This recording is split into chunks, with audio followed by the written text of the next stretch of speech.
morning, students. We have completed the chapter 1 in the school, and also we discussed the main points of this chapter provided through some online lectures. Once again, I am going to review the chapter 1 for your better understanding. Let's remind the main points from this chapter, the Cold War era. To recapitulate, I have highlighted 6 points here. Let's understand. The point 1, the meaning of Cold War and its time period. Cold War means the war of nerves. It is not an actual war. The Cold War was not simply a matter of power, but was an ideological conflict also.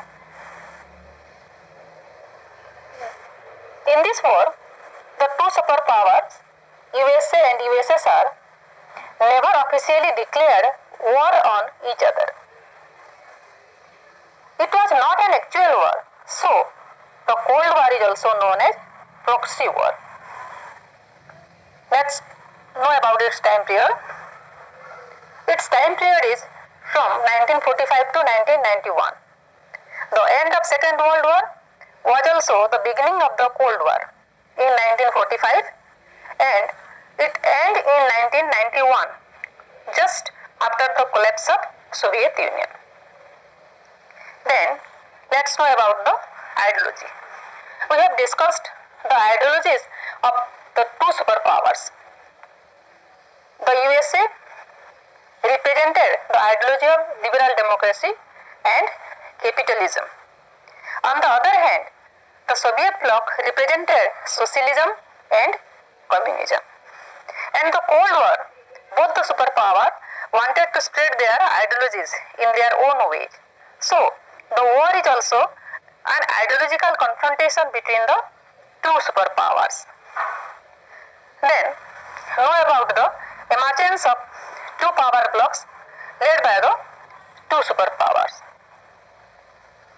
During the Cold War, the two superpowers emerged in the international arenas.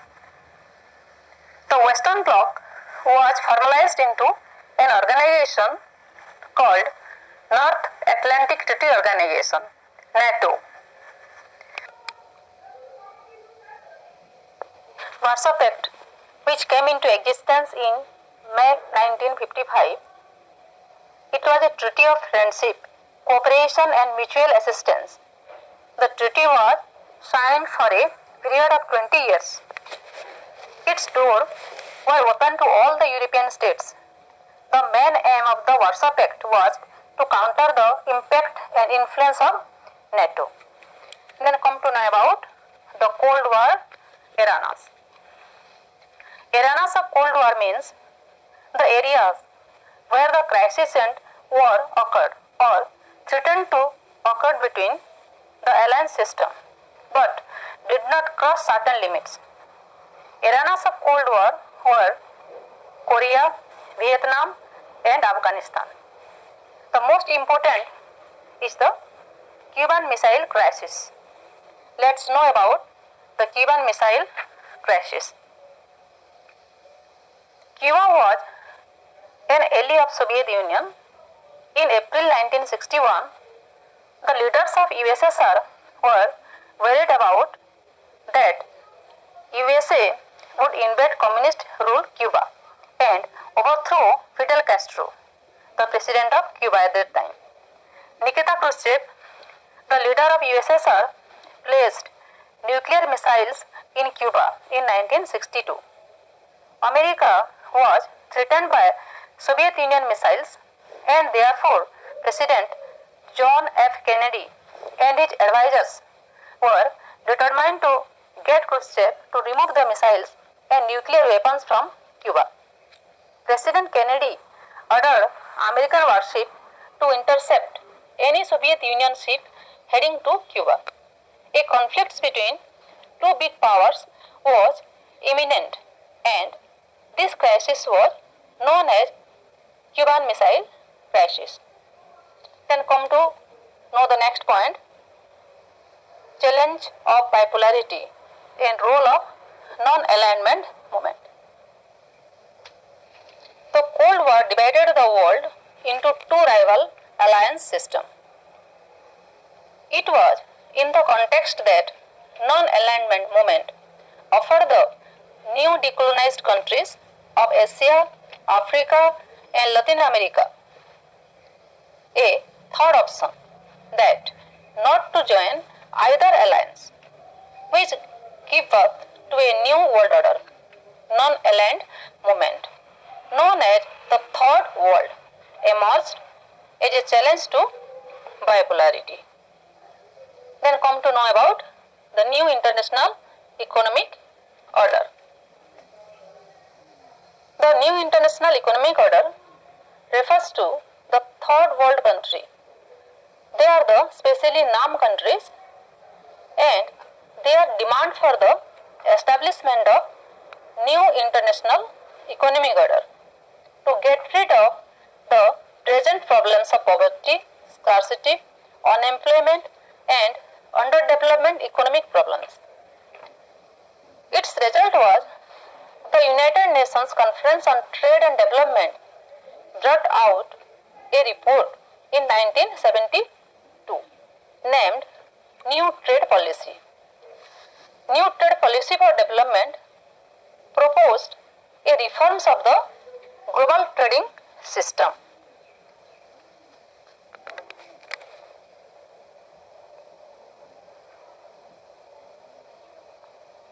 The first reform was give the LDCs control over their natural resources exploited by the developed Western countries.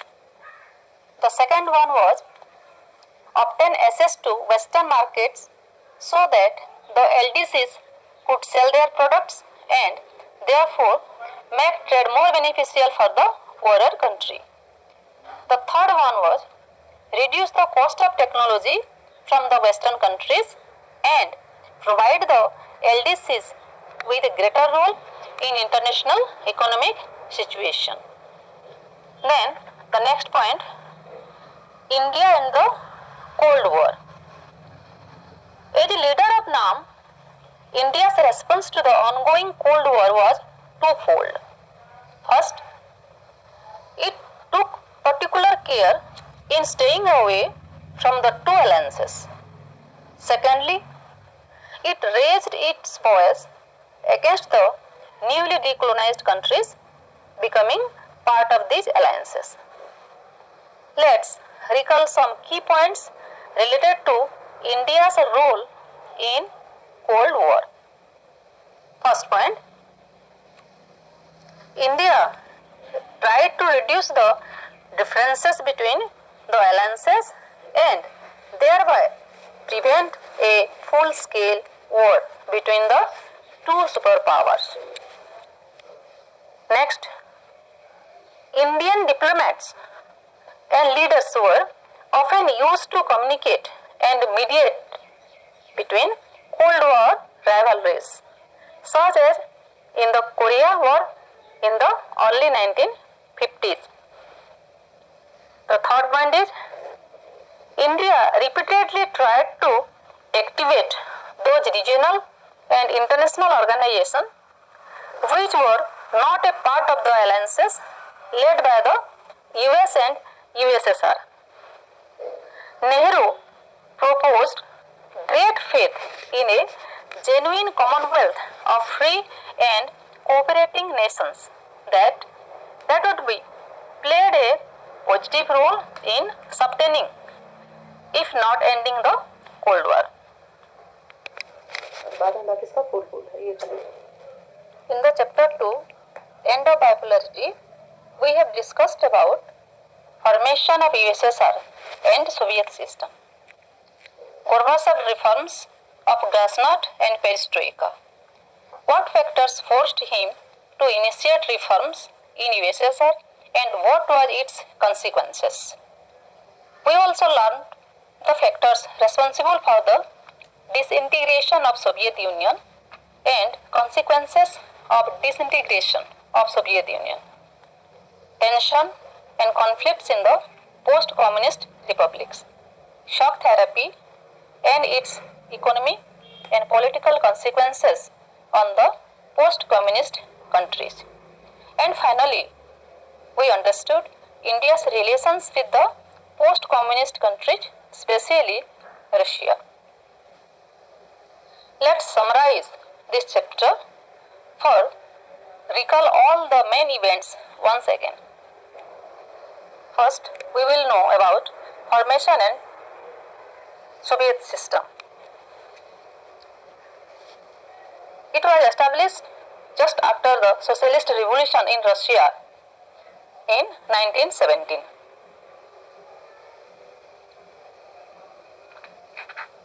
The Russian Revolution was inspired by the ideals of communism, and it was an attempt to abolish the institution of private property. Here the Communist Party was the political arm, and there was no opposition party in USSR. There was one party dominance. After the Second World War, the East European countries came under the control of USSR, and the USSR became a superpower and leader of the socialist bloc.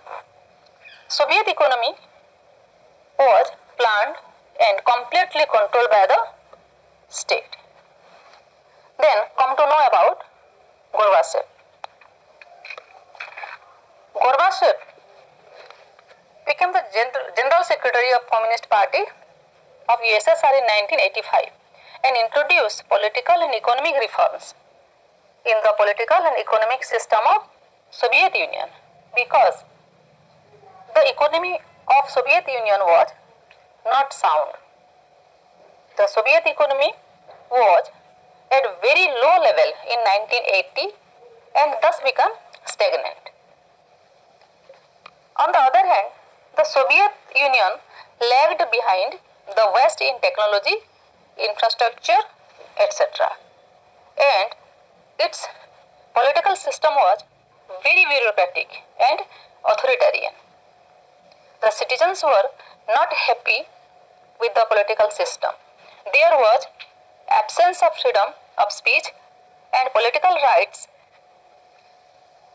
Communist Party controlled the government and all the institutions was under the party, and the party was not responsible to the people. So there was no opposition party and there was no democratic value. And the Soviet Union failed to fulfilling the political and economic aspiration of the citizen. So these are the factors forced Gorbachev to initiate reforms. Then come to know about his reforms. Gorbachev started two types of reforms, economic and political. Glasnost is the openness, and the policy of perestroika refers to restructuring the USSR system. Although power and privileges were declined, Gorbachev applied the policies in true haste. As a result, it lost popular support. Due to this, the people of East European countries started to protest against their own government and the Soviet control. This process were accompanied by a rapid crisis within the Soviet Union that hastened its disintegration. Then come to know about the factors responsible for the disintegration of Soviet Union. The main reason was the economic and the political institutions were responsible for the disintegration of USSR, because these institutions failed to meet the aspiration of the people. The Communist Party that ruled over the country for 70 years was not responsible to the people. The ordinary citizens were poor in comparison to the West, and the party bureaucrats gained more privileges than the ordinary citizens. So the Soviet economy was very weak, and the internal weakness of the Soviet system responsible for its disintegration. Then come to know the consequences of disintegration of Soviet Union. The major consequence of disintegration of Soviet Union was the end of Cold War. It ended the atmosphere of fear, terror and insecurity of outbreak of nuclear war. Then the end of bipolarity and emergence of unipolar world. The disintegration of Soviet Union ended the bipolarity of world politics, and there emerged unipolarity in world politics. The USA became the sole superpower, and no other country was in a position to challenge its supremacy. End of arms race. Another consequences of the disintegration of Soviet Union was the end of arms race. Elimination of Soviet bloc also put restriction on military alliances and encouraged disarmament. Then superiority of democracy and socialist system. Disintegration of Soviet Union ended the controversy of superiority between capitalist system and socialist system. Disintegration of Soviet Union established the superiority of a capitalist system and open market. So the majority of the Union republics of Soviet became independent countries, and they adopted democratic and capitalist system. Even China adopted many principles of private economy and capitalist system. Following USSR, India adopted planned economy in the beginning, but since 1990, policy of liberalization has been followed in India. Supported by USA, the capitalist economy has now become the dominant economic system internationally. The importance of World Bank and International Monetary Fund has increased because they give loans to this country. And the last consequence was emergence of many new countries. Disintegration of Soviet Union means emergence of many new independent countries. All the 15 Union republics of USSR have become independent states. Each country has its own political aspiration. Some of them, especially the Baltic and East European states, wanted to join the European Union and become members of NATO. The Central Asian countries were interested in taking advantage of their geographical location, and thus these countries wanted to close relations with Russia, USA, China and others. Thus many new players means here the states, enters international politics with independent identity. Then we will recapitulate shock therapy. Shock therapy refers to the process of transition from communism to capitalism and an authoritarian socialist system to democratic capitalist system. With the disintegration of Soviet Union, there was collapse of communism, and after that the process of change in these countries started. Now let's know about the consequences of shock therapy. The first consequences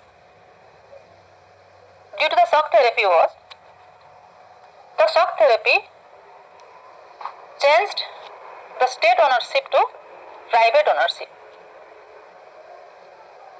It leads to the largest garage sale and devaluation of ruble, the Russian currency, and the old system of social welfare was destroyed. There was shortage of consumers' goods, prices were very high, as poverty, unemployment, and miserable conditions, and emergence of black marketers and stockists. This led to the economic inequalities between the people, especially in Russia. The political consequences are the people were also not gainers due to the political systems. The constitution of all these countries drafted in a hurry, and there was no democratic value, as the presidential executives in Russia with widest possibility of powers, and there was weak parliament. The presidents were with great powers and very authoritarian in the Central Asia, and there was no opposition, and the judiciary was also not independent.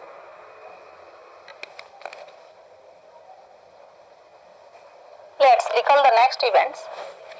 Conflicts and tension in the post-communist countries. Disintegration of Soviet Union took place in 1991, and after this disintegration, the 15 Union republics in former USSR, most of the former Soviet republics were prone to conflicts, and many republics witnessed civil wars and insurgencies. In Russia, two republics, Chechnya and Dagestan, witnessed violent secessionist movement. Moscow tried to suppress the movements. However, even indiscriminate military bombings failed to deter the aspiration for independence. In Central Asia, Tajikistan witnessed a long-drawn civil war that continued for a decade till 2001. It was lasted for 10 years. There were frequent conflicts in this region. Nagorno-Karabakh in the province of Azerbaijan desired to join Armenia. The two provinces led to civil war in Georgia to attain independence. This hampered the life of the ordinary citizens, creating hardships. There were movements against the existing regime in Ukraine, Kyrgyzstan, and Georgia. Soviet republics were fighting over issues such as river water distribution, etc. The Central Asian republics are rich in hydrocarbon resources. Thus, this area has become economically demanding. As a result, it has become a bone of contention between the outside powers, oil companies, and the neighboring countries. Then let's know about India's relationship with the post-communist countries, especially with Russia. India had some relations with USSR even before independence, and Pandit Jawaharlal Nehru was a strong supporter of Soviet revolution. Soviet Union was deadly opposed to imperialism, and Pandit Jawaharlal Nehru was also against colonialism and imperialism. As India has maintained good relations with all the post-communist countries, but the strongest relations are still those between Russia and India. India's relations with Russia are an important aspect of India's foreign policy also. Russia and India share a vision of multipolar world order. What they mean by a multipolar world order is the coexistence of several powers in the international system, like collective security, greater regionalism, negotiated settlements of international conflicts, and independent foreign policy for all countries, and decision making through body like the United Nations that should be strengthened democratized and empowered. More than 80 bilateral agreements have been signed between India and Russia as a part of Indo-Russian Strategic Agreement of 2001. India stands to benefit from its relationship with Russia on issues like Kashmir, energy supplies, sharing information on international terrorism, access to Central Asia, and balancing its relationship with China. On the other hand, Russia stands to benefit from this relationship because India is the second largest arms market for Russia. The Indian military gets more of its hardware from Russia. Since India is a oil importing nation, Russia is important to India and has repeatedly come to the assistance of India during its oil crisis. India is seeking to increase its energy imports from Russia and the republics of Kazakhstan and Turkmenistan. Cooperation with these republics includes partnership and investment in oil fields.